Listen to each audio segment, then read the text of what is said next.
Assalamualaikum warahmatullahi wabarakatuh. Innal hamdalillah nahmaduhu wa nasta'inuhu wa nastaghfiruh wa na'udzu billahi min shururi anfusina wa sayyiati a'malina. May yahdihillahu fala mudilla lahu wa may yudlil fala hadiya lahu.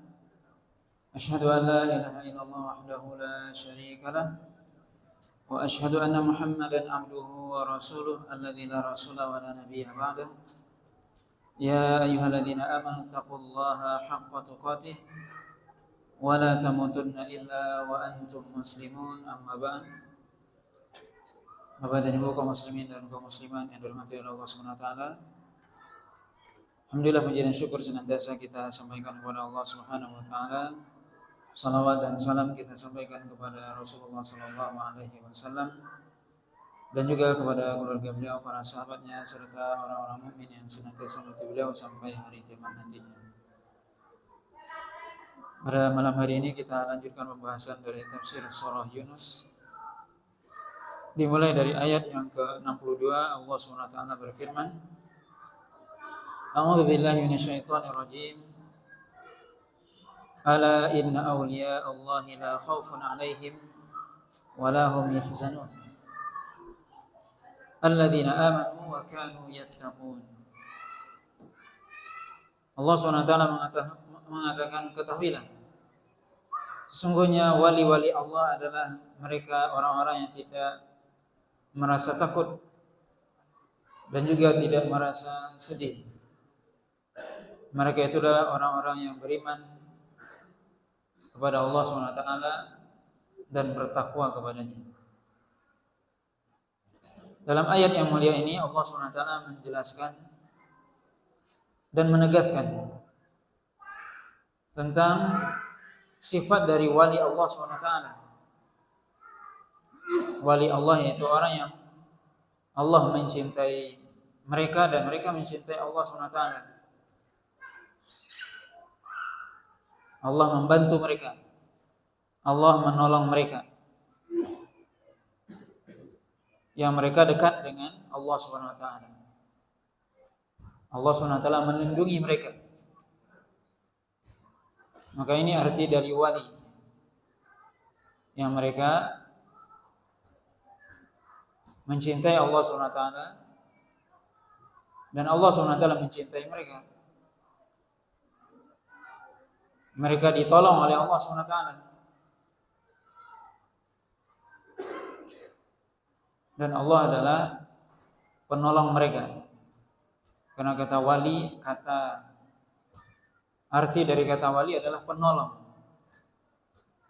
Atau juga diartikan pemimpin, yang memimpin, yang artinya mengatur. Maka Allah SWT yang mengatur, yang menolong, yang membantu. Maka wali-wali Allah SWT, di sini Allah sebutkan mereka la khaufun 'alaihim, bagi mereka tidak ada rasa takut. Para ulama menjelaskan maksudnya adalah rasa takut terhadap sesuatu yang akan terjadi ke depannya atau yang akan datang.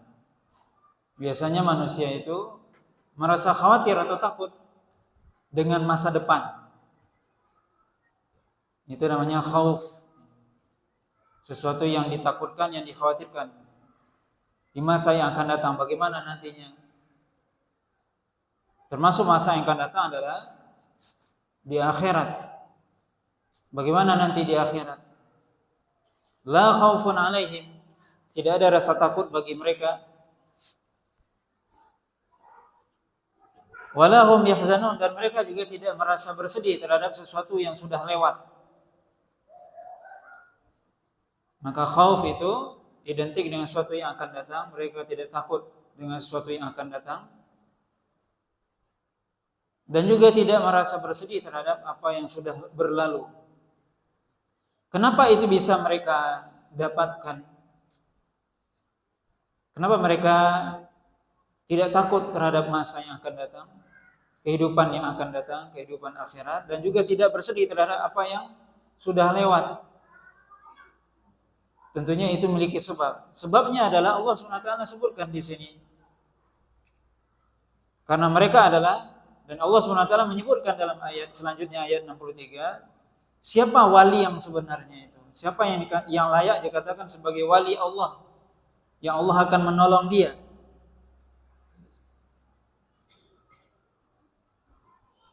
Allah SWT katakan, alladzina amanu wa kanu yattaqun, yaitu orang-orang yang mereka beriman kepada Allah SWT dan mereka bertakwa kepadanya.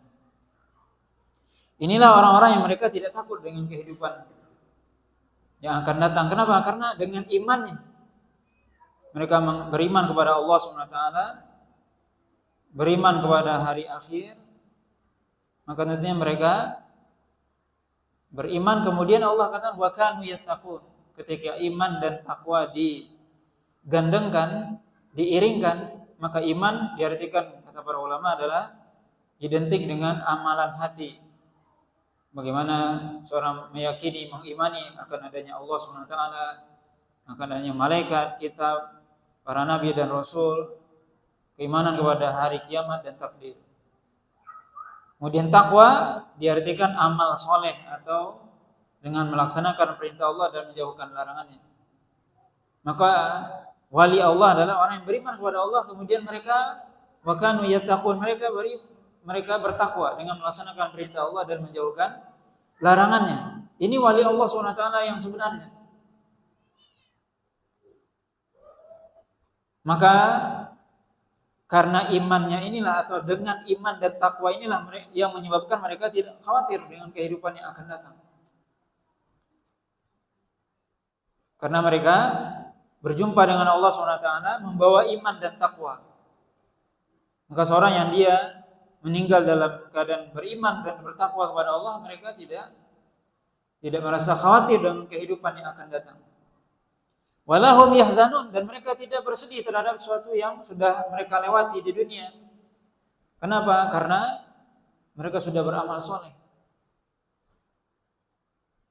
Adapun orang-orang kafir, mereka sebagaimana diceritakan dalam Al-Quran, bahwasanya mereka ketika di akhirat mereka merasa takut, merasa bersedih.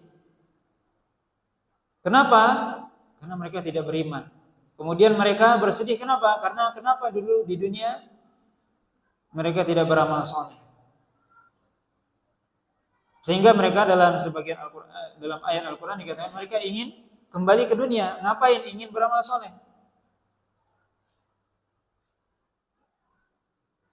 Tapi orang yang beriman dan bertakwa kepada Allah SWT, maka mereka tidak takut, tidak merasa takut dengan kehidupan yang akan datang karena imannya dan takwanya.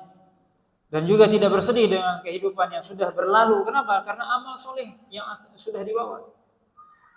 Maka yang bersedih itu adalah orang yang dia buruk amalannya atau tidak melakukan amal soleh.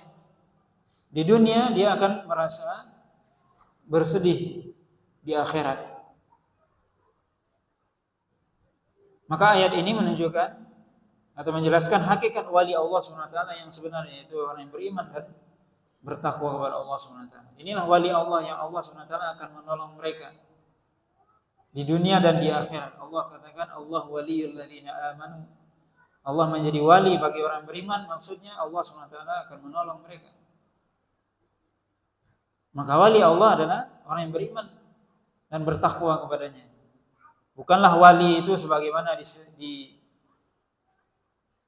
yang dipahami oleh sebagian orang dengan pemahaman yang keliru, yang mereka mengatakan orang yang di antara tanda wali itu orang yang tahan bacok misalnya, yang bisa menghilang dan sebagainya. Kata Imam Syafi'i, kalau seandainya Anda melihat atau mendengar seorang yang bisa berjalan di atas air dan terbang di udara, maka janganlah tertipu dengannya sampai kamu lihat amalannya sesuai dengan Al-Quran atau hadis atau tidak. Itu kata Imam Syafi'i.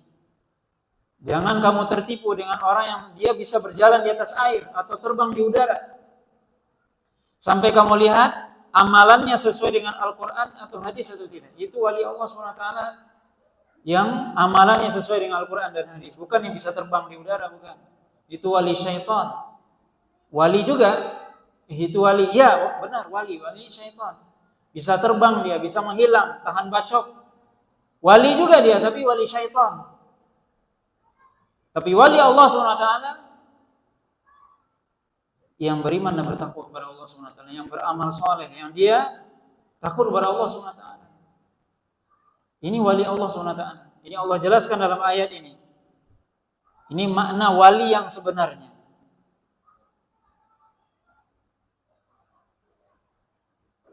Yang mana disebutkan juga dalam hadis yang dihasankan oleh Syekh Albani rahimahullah, bahwasanya hadis dari Abi Malik Al-Asy'ari, Rasulullah SAW menceritakan bahwasanya nanti di akhirat akan ada orang-orang yang mereka saling mencintai karena Allah. Kemudian mereka di hari kiamat nanti diberikan kepada mereka mimbar dari cahaya. Kemudian mereka duduk di atasnya. Kemudian manusia ketika di hari kiamat merasa takut, sedangkan mereka tidak merasa takut. Hum awliya Allah. Dalam hadis tersebut disebutkan hum awliya Allah. Mereka itulah wali-wali Allah. Alladzina la khaufun alaihim wa lahum yahzanun. Yang mereka tidak merasa takut dan merasa bersedih. Tidak takut melihat kehidupan akhirat karena mereka beriman dan bertakwa. Tidak bersedih karena mereka di dunia sudah melakukan amal soleh. Maka kalau kita ingin menjadi wali Allah, tentunya dengan beriman dan beramal soleh. Semakin tinggi tingkat keimanan dan ketakwaan seorang, semakin tinggi tingkat kewaliannya kepada Allah SWT. Semakin jauh seorang dari Allah, maka semakin jauh dia dari Allah dan dekat kepada syaitan. Maka di dunia ini cuma ada dua pilihan, kita ingin menjadi wali Allah atau menjadi wali syaitan. Seorang yang dia beriman dan beramal soleh, itulah wali Allah. Seorang yang tidak beriman, melakukan amal keburukan, itulah wali syaitan. Hanya ada dua di dunia ini, wali Allah atau wali syaitan. Kemudian Allah SWT mengatakan dan menyebutkan balasan yang Allah berikan kepada wali Allah SWT. Allah SWT katakan dalam ayat yang ke-64, lahumul busyra fil hayatid dunya wa fil akhirah. Maka bagi mereka al-busyra, kabar gembira di kehidupan dunia dan di kehidupan akhirat. La tabdila li kalimatillah, tidak ada atau tidak akan diganti kalimat-kalimat Allah SWT. Dzalika huwal fawzul azim, dan itulah keberuntungan yang sangat besar. Allah SWT mengatakan lahumul busyra fil hayatid dunya wa fil akhirah. Wali-wali Allah tersebut mendapatkan busyra, kabar gembira di dunia dan di akhirat. Subhanallah, orang yang beriman dia mendapatkan busyra, kabar gembira di dunia dan di akhirat. Apa maksud dari busyra dalam ayat ini? Disebutkan oleh Imam Ibnu Katsir beberapa penafsiran. Yang pertama adalah busyra di sini maksudnya adalah ar-ru'ya as-salihah, yaitu mimpi yang baik, di mana orang mukmin senantiasa dia di dunia melihat mimpi yang baik. Ini makna yang pertama. Yang kedua, disebutkan juga dalam hadis Abi Dzar yang diriwayatkan oleh Imam Muslim dan juga Imam Ahmad, bahwasanya Abi Dzar berkata, "Ya Rasulullah, ar-rajul ya'malu al-amal fayahmaduhu an-nas 'alaihi wa yuthnuna 'alaihi bihi." Faqala Rasulullah SAW, "Tilka ajilu busyral mu'min." Abu Dzar bertanya kepada Nabi SAW, "Wahai Rasulullah, ada seorang yang dia beramal dengan amalan yang soleh, kemudian manusia memuji dia, menyanjungnya, dan dia merasa senang." Maka Rasulullah SAW mengatakan, "Tilka ajilu busyral mu'min." Itu adalah termasuk kabar gembira yang disegerakan oleh Allah SWT bagi seorang mukmin. Maka penafsiran yang kedua, busyra adalah bahwasanya seorang, dalam hadis ini dikatakan seorang dia beramal soleh, kemudian dia mungkin disebut oleh manusia, kemudian dia senang. Perlu diketahui di sini bahwasanya seorang beramal soleh, beramal soleh karena Allah SWT, bukan karena ingin disanjung manusia. Sanjungan itu hanya datang, bukan itu datang kemudian, bukan itu tujuannya. Sebab kalau itu tujuannya, dia munafik jadinya. Kalau seorang beramal karena ingin disanjung manusia, tentunya ini tanda orang munafik. Tapi di sini seorang yang dia beramal soleh, kemudian dia amal itu ingin karena Allah SWT, karena Allah, lillah. Tapi orang memuji dan itu membuat dia senang, maka itu kata Nabi, tilka ajilu busyra mu'min, itu adalah kabar gembira yang Allah SWT segerakan bagi orang beriman. Di sini disebutkan oleh para ulama bahwasanya seorang yang beriman, ketika dia melakukan amal soleh itu mendatangkan ketenangan hati. Perlu kita ketahui bahwasanya seorang yang kalau dia beramal kebaikan pasti hatinya tenang. Berbeda dengan orang yang melakukan dosa, hatinya enggak tenang. Makanya Nabi SAW mengatakan inna sidqa tuma'ninah wal kadhiba ribah. Sungguhnya kejujuran itu mendatangkan ketenangan. Orang kalau ingin tenang dia melakukan kebaikan. Jujur, tenang hatinya. Wal kadhib ribah, adapun bohong, dusta itu mendatangkan ketidaktenangan. Maka amal soleh, seorang melakukan amal soleh kemudian dia tenang. Seorang habis sholat dia tenang hatinya. Beda dengan orang yang dia tidak sholat, sebenarnya enggak tenang hati dia. Walaupun kita lihat dia ketawa-ketawa, itu hanya luarnya saja, hatinya sebenarnya enggak. Maka seorang mukmin ketika dia habis sholat, tenang, merasakan ketenangan. Dia setelah berpuasa, setelah dia berzikir, baca Al-Quran, tenang. Termasuk seorang yang dia suka memberi, berinfak. Orang yang suka berinfak hatinya tenang, lapang jiwanya. Berbeda dengan orang yang bakhil. Bakhil itu hatinya sempit. Orang kalau dia suka memberi, dadanya lapang. Silakan dibuktikan. Orang kalau suka memberi, ngasih orang, itu hatinya tenang dia. Tapi kalau orang dia bakhil, nggak suka memberi, dadanya sempit. Dia nggak suka, dia hartanya diambil atau dikasihkan berbagi kepada orang lain, hatinya sempit. Berkurang sedikit hartanya, dia menjadi gundah gulana, galau dan sebagainya. Tapi orang yang dia suka memberi, dia tenang. Maka seseorang yang melakukan amal soleh, dia akan mendapatkan ketenangan. Itulah yang dimaksud dalam hadis ini, tilka ajilu busyra mu'min. Itu adalah seorang ketika dia beramal soleh, kemudian ada orang yang mengatakan, wah ini bagus amalannya dan sebagainya. Ya, dia sendiri beramal itu karena Allah. Dengan dia beramal karena Allah saja, dia sudah mendapatkan ketenangan jiwa. Itu adalah busyra di dunia. Makanya disebutkan oleh para ulama, seorang yang dia tidak mendapatkan ketenangan di dunia ini, dia tidak akan, bagaimana dia akan mendapatkan ketenangan di akhirat.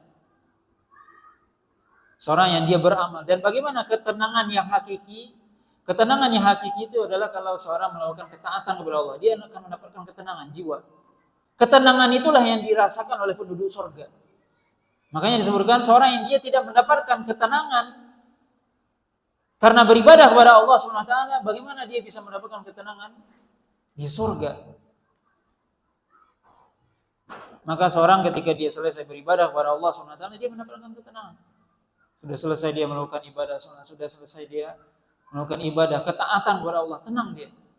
Sebaliknya kalau ada dari ibadah yang tidak dia lakukan, hatinya gundah, hatinya galau, resah, ada yang kurang. Maka makna busyra yang kedua adalah ketika seorang beramal soleh, kemudian mungkin dipuji oleh manusia, disebut amal ini baik, orang ini bagus dan sebagainya. Tapi niat dia bukan mencari pujian tersebut, tapi adalah semata-mata karena Allah SWT. Kemudian yang ketiga yang dimaksud dengan busyra fil hayati dunya, yaitu kabar gembira di dunia, disebutkan busyra, kabar gembira yang disampaikan oleh malaikat kepada orang mukmin itu ketika dia akan meninggal dunia. Sebagaimana Allah sebutkan dalam surah Fussilat, innal ladzina qalu rabbuna Allah tsumma istaqamu tatanazzalu alaihimul malaikatu alla takhafu wa la tahzanu. Sungguhnya orang yang mereka mengatakan Rabb kami adalah Allah, kemudian mereka istiqamah, maka turun kepada mereka malaikat. Kapan turun malaikat ini? Sebagian ahli tafsir mengatakan ketika dia akan meninggal, turun kepadanya malaikat yang mengatakan kepadanya, kamu tidak perlu takut, tidak perlu kamu bersedih. Ketika dia akan berpisah dengan kehidupan dunia ini, ketika dia akan meninggal, sebagaimana disebutkan oleh Nabi SAW dalam hadis Bara ibn Azib, innal mu'min idza hadarahul maut ja'ahul malaikah bidul wujuh bidul thiyab faqalu ukhruji ayyuhar ruh aw ayyatuhar ruh at-thayyibah ila rawhanin wa raihan wa rabbi ghairi ghadban fatakhruju min famihi kama tasilul qatrah min famis saqa. Yaitu kata Nabi SAW, jika seorang mukmin datang kepadanya kematian, maka datanglah kepadanya malaikat yang wajahnya bersinar, putih berseri, yang pakaiannya putih juga, malaikat tersebut. Kemudian malaikat tersebut mengatakan, keluarlah wahai jiwa yang baik, menuju tempat yang baik, dan juga Rabb yang tidak marah kepadamu. Maka keluarlah ruhnya dari mulutnya, sebagaimana air menetes keluar dari mulut kendi. Maka di sini hadis ini menyebutkan bahwasanya busyra, kabar gembira bagi orang mukmin di dunia adalah ketika dia akan meninggal dunia. Ketika dia dalam keadaan sakratul maut, maka datang kepadanya malaikat yang mengatakan tidak perlu kamu takut, tidak perlu kamu susah. Yang mana dia melihat malaikat itu saja dia sudah senang. Kenapa? Karena dia datang kepadanya orang yang baik penampilannya. Kita misalnya bertemu dengan orang yang baik penampilannya, gimana? Senang kita. Bagaimana dengan malaikat Allah SWT yang disebutkan oleh Nabi SAW, wajahnya bersinar, pakaiannya putih bersih, datang dan mengatakan tidak perlu takut, tidak perlu bersedih, keluarlah menuju tempat yang lebih baik. Maka orang mukmin dia meninggal dalam keadaan tersenyum. Kenapa? Karena dia melihat tempatnya di surga yang lebih baik, sebagaimana disebutkan oleh malaikat. Ini busyra, ini adalah kabar gembira yang akan diberikan oleh Allah SWT di dunia sebelum meninggal. Kemudian yang kedua, wa fil akhirah, dan busyra, kabar gembira di akhirat. Apa kabar gembira di akhirat? Termasuk disebutkan oleh para ulama yang jelas, wa absyiru bil jannati allati kuntum tu'adun, juga dalam surah Fussilat, dan bergembiralah dengan surga yang Allah Subhanahu wa taala sudah janjikan. Maka surga secara mutlak adalah busyra, kabar gembira. Termasuk di dalamnya adalah ketika seorang masuk ke dalam kuburnya, berada di alam barzakh, dia melihat tempatnya di surga. Sebagaimana disebutkan oleh Nabi SAW dan juga dalam hadis Bara dan juga yang lainnya, bahwasanya seorang mukmin ketika dia berada di alam barzakh, maka disebutkan kepadanya, diperlihatkan kepadanya tempatnya di surga. Ini nanti tempatmu di surga. Maka dia berdoa kepada Allah, ya Allah segerakan hari kiamat supaya aku segera masuk surga. Maka ini busyra, kabar gembira yang Allah berikan di akhirat, mulai dari di alam barzakh diperlihatkan baginya tempatnya di surga. Kemudian surga Allah Subhanahu wa taala sendiri itu adalah busyra di akhirat. Kemudian Allah Subhanahu wa taala katakan la tabdila li kalimatillah, bahwasanya tidak ada perubahan dari kalimat Allah. Tidak ada, Allah Subhanahu wa taala tidak akan menyelisih janjinya. Ini adalah janji Allah SWT berikan kepada wali-walinya. Bagi mereka kabar gembira di dunia dan di akhirat. Ini adalah janji Allah. La tabdila li kalimatillah, tidak akan berubah janji Allah tersebut. Kalimat-kalimat Allah, janji Allah tidak akan berubah. Dan sudah ditetapkan oleh Allah SWT tersebut bahwasanya surga diperuntukkan bagi wali-walinya yang beriman dan bertakwa kepadanya. Dan neraka dipersiapkan bagi orang-orang yang kufur dan ingkar kepadanya. Dzalika huwal fawzul azim, dan itulah kemenangan yang besar. Itulah keberuntungan yang besar kata Allah SWT. Jadi hakikat keberuntungan, hakikat kebenaran yang sebenarnya adalah seorang beriman dan bertakwa kepada Allah SWT, di mana dengan beriman dan bertakwa dia beramal soleh di dunia, dia tidak ada rasa takut, rasa khawatir, rasa bersedih di dunia dan di akhirat, dan dia mendapatkan kabar gembira di dunia dan di akhirat. Makanya Allah SWT mengatakan dalam ayat yang ke-65, wala yahzunka qauluhum innal izzata lillahi jami'ah huwas sami'ul alim. Janganlah engkau Muhammad merasa sedih terhadap perkataan mereka. Mereka maksudnya orang-orang musyrik. Enggak perlu bersedih terhadap perkataan mereka, orang-orang musyrik yang mereka mendustakan Allah SWT, mendustakan dakwahmu, mencela dirimu, mencela Islam. Maka tidak perlu merasa bersedih ketika orang-orang kafir, orang musyrik, bagaimana mereka mencela Allah SWT, bagaimana mereka mencela Islam atau mencela orang-orang mukmin. La yahzunka qauluhum, tidak perlu Anda merasa bersedih. Kenapa? Sudah orang mukmin sudah mendapatkan busyra, kabar gembira di dunia dan di akhirat. Tidak perlu merasa sedih. Dan ayat ini menunjukkan bahwasanya orang-orang musyrik, orang-orang kafir senantiasa akan membuat propaganda agar orang mukmin itu merasa bersedih, galau, gundah dan sebagainya. Mungkin dengan mereka mencela, menghina, macam-macam yang mereka buat. Mereka mungkin mencela Islam atau mencela orang-orang Islam itu sendiri. Mungkin dengan label ataupun sebutan-sebutan yang berbagai macam. Maka jangan bersedih. Kata Allah SWT, tidak perlu bersedih dengan perkataan mereka. Maka orang-orang musyrik sejak zaman Nabi sampai hari kiamat, orang-orang kafir sejak zaman Nabi sampai hari kiamat, senantiasa dia atau mereka mencela Allah SWT, mencela Rasul, mencela Islam, mencela orang-orang beriman sejak zaman dahulu sampai hari ini dan sampai hari kiamat. Dan tidak perlu merasa bersedih. Oh, kita dikatakan ini dan itu, dikatakan orang yang ekstrim, orang yang fundamental dan sebagainya, macam-macam lah label yang disebutkan. Allah SWT katakan innal izzata lillahi jami'an. Sungguhnya kemuliaan milik Allah semuanya. Dan kita mulia bukan karena harta, bukan karena kedudukan, bukan karena dunia. Tapi kemuliaan adalah karena beriman dan bertakwa kepada Allah. Kata Umar bin Khattab, nahnu qaumun a'azzanallahu bil Islam, faman ibtagha al-izzata bighairil Islam adzallahu Allah. Kami atau kita adalah kaum yang mulia karena Islam. Siapa yang mencari kemuliaan bukan dari Islam, Allah akan hinakan dia. Maka kemuliaan itu karena seorang dia taat kepada Allah. Ketika seorang beribadah kepada Allah, taat kepada Allah, beriman, Islam, itulah mulia. Itu kemuliaan. Bukan karena dia kaya dia menjadi mulia, bukan karena dia pejabat dia mulia, bukan. Kemuliaan itu ada pada agama, ada pada Islamnya, imannya, amal solehnya. Itu kemuliaan di situ. Itu standar penilaiannya. Semakin seorang beriman kepada Allah, semakin baik Islamnya, semakin dia beramal soleh, semakin mulia dia di sisi Allah dan di sisi manusia. Walaupun status dunianya biasa saja.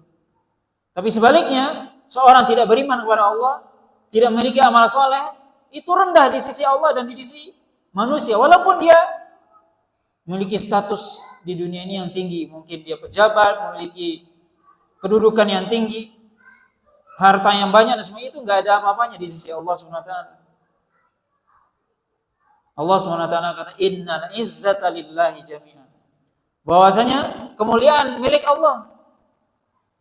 Walillahil izzatu walirasulihi walil mu'minin, kata Allah. Bahwasanya kemuliaan itu milik Allah dan milik Rasul dan milik orang beriman. Jadi kemuliaan itu milik siapa? Milik Allah. milik Rasulnya dan milik orang beriman. Orang mukmin, orang beriman itulah orang yang mulia. Maka hendaknya kita memuliakan orang yang beriman, siapapun dia. Kalau dia beriman, kita muliakan. Adapun orang kafir, tidak boleh kita muliakan dia. Walaupun dia memiliki kedudukan tinggi, walaupun sekaya apapun dia. Yang mulia adalah seorang muslim, seorang mukmin, karena imannya, karena amal solehnya, itu dia mulia. Ini standar kemuliaan. Huwas sami'ul alim. Sungguhnya Allah SWT maha mendengar lagi maha mengetahui. Allah SWT maha mendengar perkataan mereka, celaan mereka orang-orang kafir terhadap Islam. Allah dengar. Alim, dan Allah SWT mengetahui itu semua. Allah SWT kemudian mengatakan dalam ayat selanjutnya, ala inna lillahi man fis samawati wa man fil ard. Wa man yattabi'u alladhina yad'una min dunillahi syuraka yattabi'una illa dhanna wa inhum illa yakhrusun. Ketahuilah bahwasanya sungguh milik Allah segala sesuatu yang ada di langit dan segala sesuatu yang ada di bumi. Milik Allah semua. Apa yang ada di langit milik Allah, apa yang ada di bumi milik Allah SWT. Wa ma yattabi'u alladhina yad'una min dunillahi syuraka. Dan tidaklah orang-orang dan tidaklah sekutu-sekutu Allah SWT tadi, yaitu berhala yang disembah atau jin yang diibadahi. Tidaklah jin tersebut ataupun sekutu Allah SWT tadi memiliki apapun. Mereka tidak memiliki apa-apa. Dan tidaklah para sekutu tersebut yang orang-orang musyrik mereka mengikuti mereka. Orang musyrik, orang kafir, mereka mengikuti sekutu-sekutu selain Allah, dan mereka padahal tidak memiliki apa-apa. Wa ma yattabi'u alladhina min dunillah yad'una min dunillahi syuraka. Ya, bahwasanya tidaklah sekutu-sekutu tadi itu yang mereka ikuti, yang mereka ibadahi itu tidak memiliki apa-apa. Yattabi'una illa dhanna. Mereka orang-orang musyrik itu tidaklah mengikuti kecuali prasangka mereka saja.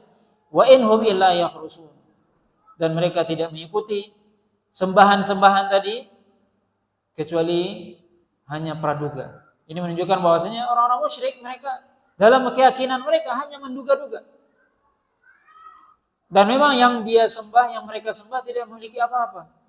Karena Allah SWT memiliki segalanya.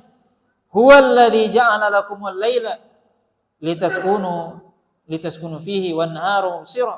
Inna fi dzalika laayatin liqaumin yasma'un. Dialah Allah SWT yang telah menjadikan malam untuk kalian tenang di dalamnya atau berada di dalamnya.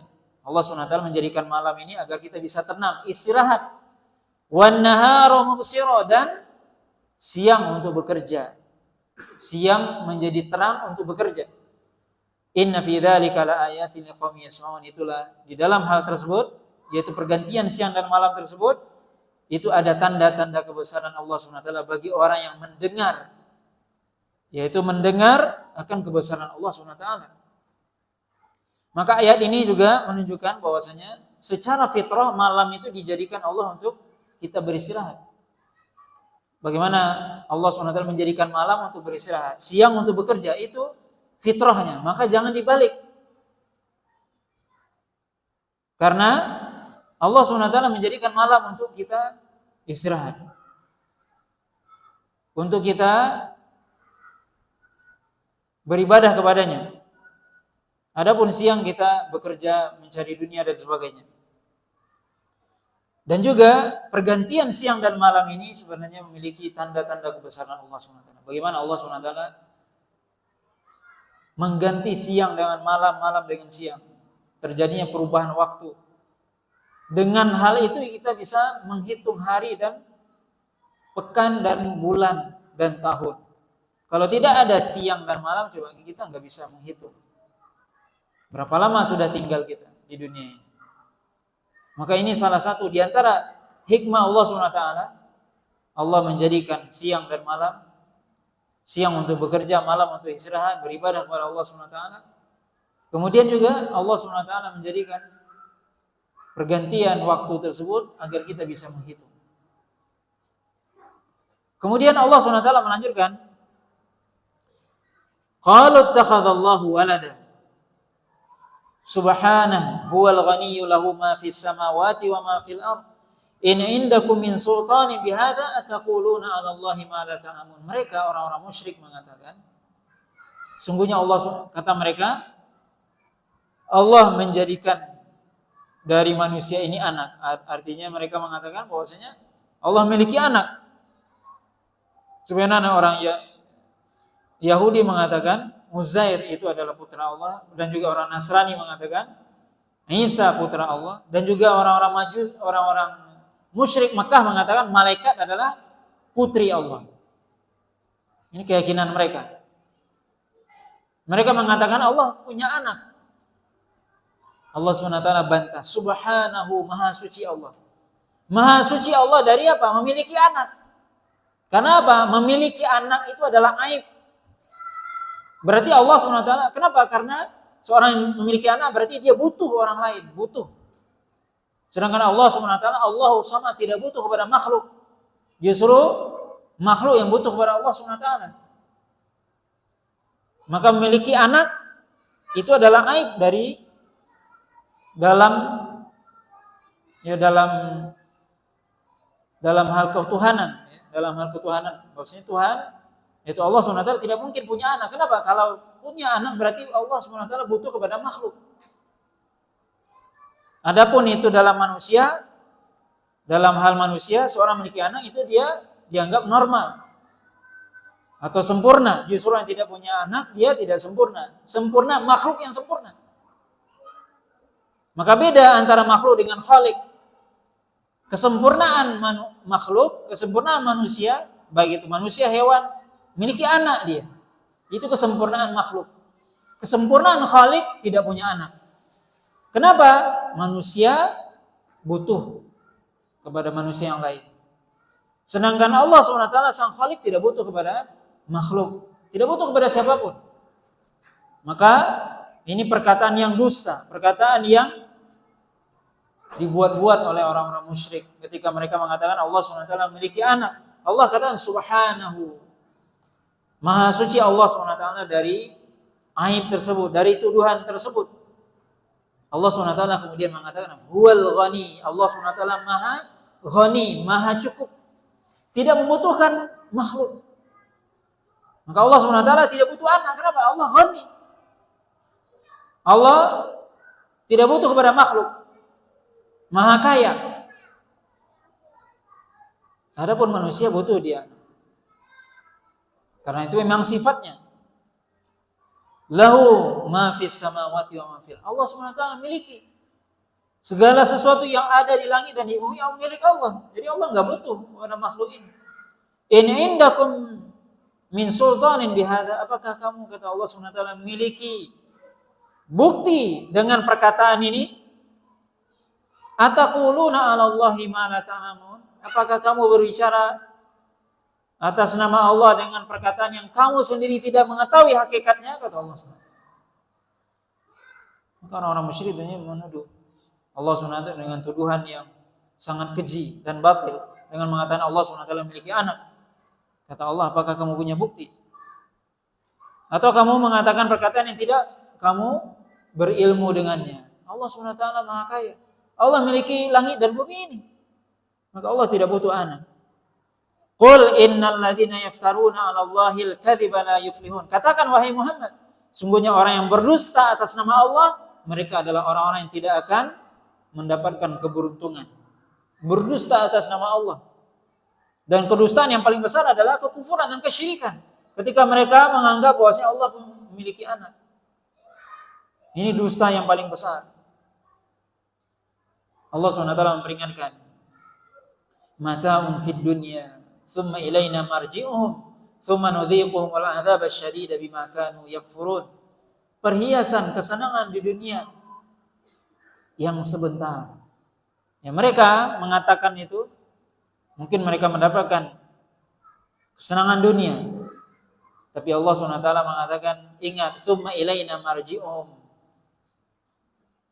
Bagaimana mereka akan dikembalikan kepada kami, kata Allah SWT. Tsumma nudhiquhumul adzab asyadid. Kemudian kami rasakan kepada mereka azab yang pedih bima kanu yakfurun, terhadap apa yang mereka kufurkan kepada Allah SWT, disebabkan kekufuran mereka kepada Allah SWT. Maka Allah SWT dalam ayat ini memberikan sebuah peringatan yang sangat tegas kepada orang-orang yang mereka kufur kepada Allah SWT, di mana pun di antara puncak kekufuran ketika manusia menganggap bahwasanya Allah SWT memiliki anak. Padahal Allah SWT Maha Kaya. Allah sama tidak butuh kepada makhluk. Kata Allah SWT, mereka akan kembali kepada Allah dan mereka akan disiksa oleh Allah SWT dengan azab yang pedih disebabkan perkataan tersebut dan kekufuran tersebut. Nah, wallahu ta'ala mungkin ini beberapa ayat yang bisa kita sampaikan pada malam hari ini. Wallahu ta'ala.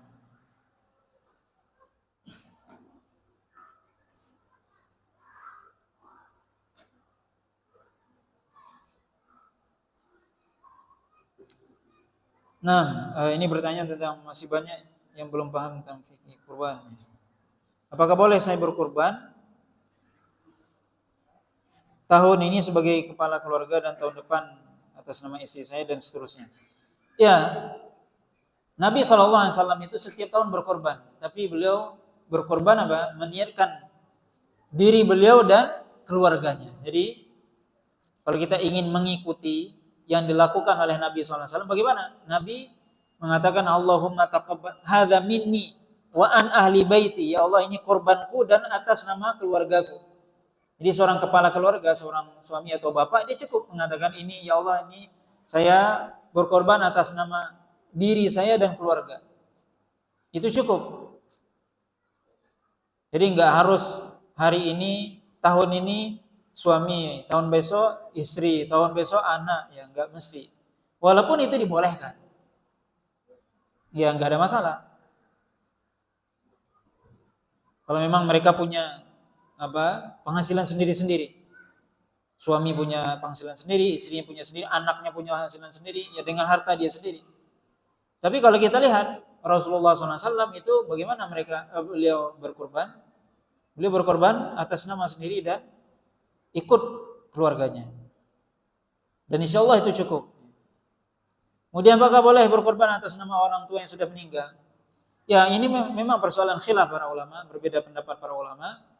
Yang kalau kita meniatkan, ya untuk saya dan orang tua yang sudah meninggal, insya Allah bahwasanya kita berkorban itu, kitanya juga harus ikut. Tapi ya sebagian ulama, terutama mazhab Imam Ahmad itu membolehkan. Ya bahwasanya seseorang mengkhususkan, saya ini niat kurban ini untuk atas nama bapak saya yang sudah meninggal atau ibu saya yang sudah meninggal. Ya sebagian para ulama, terutama mazhab Imam Ahmad itu membolehkan. Maka insya Allah tidak mengapa ya kalau memang Anda mengkhususkan itu. Tapi itu yang perlu diingat adalah jangan sampai setiap tahun kita berkorban atas nama orang meninggal terus Anda ingin berkorban? Itu salah juga. Jadi boleh saja, tapi itu bukan terus menerus. Tapi seorang hendaknya dia berkorban juga atas dirinya, dan karena ya Anda sendiri kan butuh amal soleh, bukan hanya orang yang meninggal. Justru orang yang sudah meninggal itu terputus amalnya sudah. Maka yang paling baik untuk mereka doakan. Itu yang diajarkan oleh Nabi SAW. Ya, adapun kita melakukannya boleh menurut sebagian para ulama, tapi ya mungkin kita katakan tidak terus menerus itu dilakukan. Tiap tahun atas nama orang meninggal enggak mesti. Ya. Itu tidak diajarkan kalau terus menerus. Ya. Tapi boleh kita mungkin tahun ini kita atas nama bapak, tahun besok kita kurban atas nama kita sendiri. Ya.